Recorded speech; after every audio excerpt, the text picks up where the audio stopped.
And we're about to go to Scott to cover marketing trends for 2016. But first, we have a poll. Is that right, Tara? Yep. And Tara, how you doing? The very pregnant Tara Davis. You're still hanging in there. You're breathing deep. So good, so good. Right, no baby as of yet, right? We have JT standing by if there's an emergency.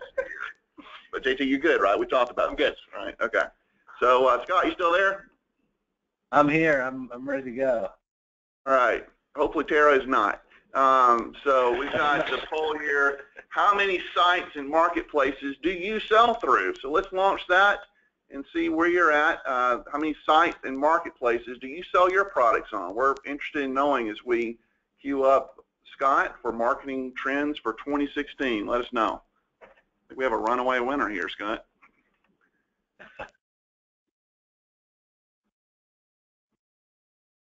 By the way, Eric, I assume you can put on your Captain America mask and deliver if push came to shove. We weren't supposed to talk about that, Scott, but that's a good idea for my next child, though. I've already embarrassed you enough with our first job. I will file that away for the second delivery. All right, so we've got the winner there. All right, how are we looking, Tara? Over half said 2 to 4, so that's pretty good. And then pretty good. And then 21% or only 1. So the vast majority have either 1 or just 2 to 4. But it's, I'm surprised at how many have 10 plus, 9. Yeah, 5 plus and 10 plus. That's quite a good chunk. Scott, what's your take on what you're seeing there? Well, the kind of the data person and the marketer in me says that's a lot of sites to manage, and I love the self-competition strategy.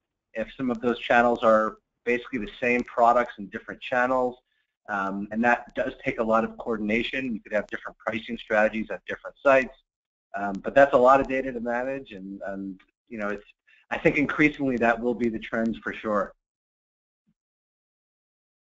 Very good. Well, Scott, we'll queue you up on the first 3 things we're seeing here. What are we looking at? Yeah, so when I go through strategy planning, one of the big questions I ask myself is, what are the threats that could impact online retailers over the next 1 to 5 years?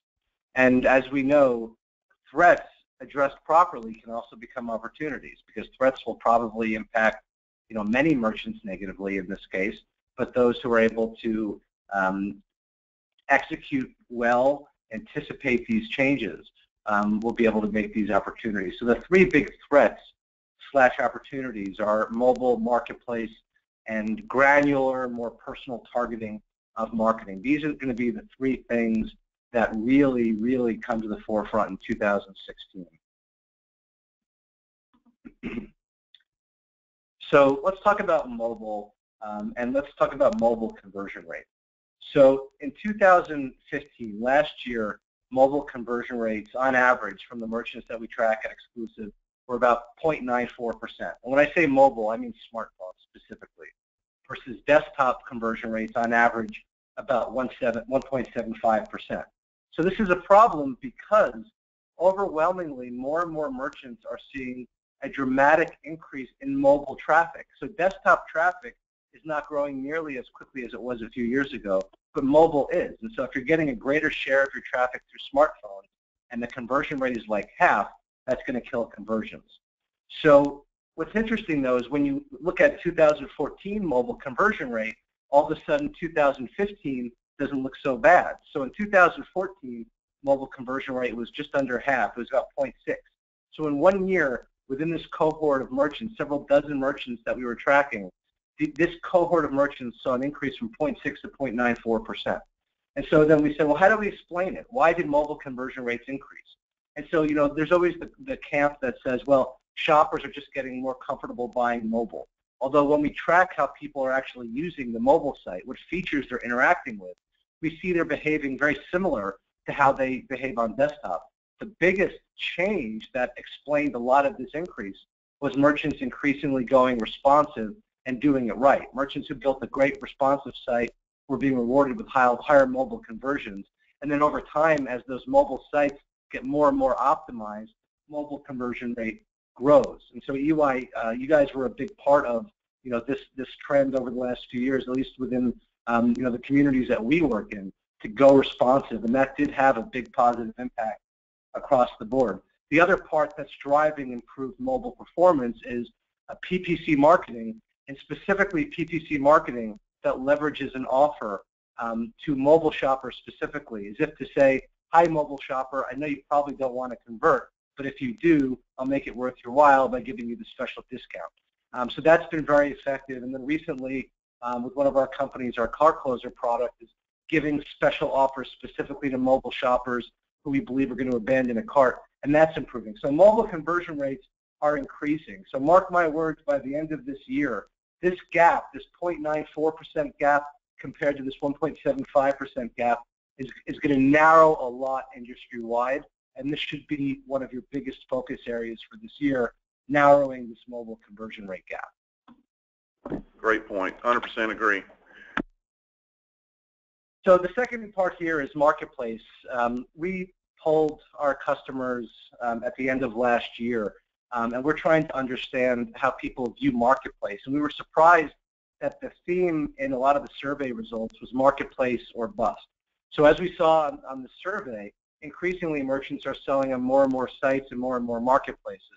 And this is going to be increasingly a big game changer, not just because of mobile, where there are shoppers who do prefer to buy without having to re-enter their credit card information or to buy from trusted vendors, but because these marketplaces, there's just more and more of these marketplaces emerging.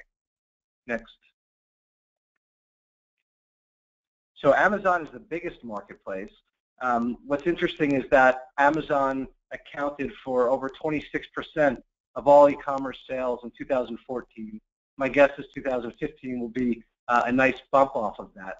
But what's interesting is, as really seemingly dominant that Amazon is in e-commerce, approximately 45 to 50% of the items listed on Amazon are from third-party sellers, and upwards of 55 to 60% of the revenue that's done by Amazon is from third-party sellers. So there's a lot of third-party sellers already embracing Amazon. There's a lot more million-dollar-plus third-party sellers on Amazon, for example, than eBay. And so figuring out the Amazon strategy is important. You know, the other side to the sword is that you can't trust them. They're like the ultimate frenemy.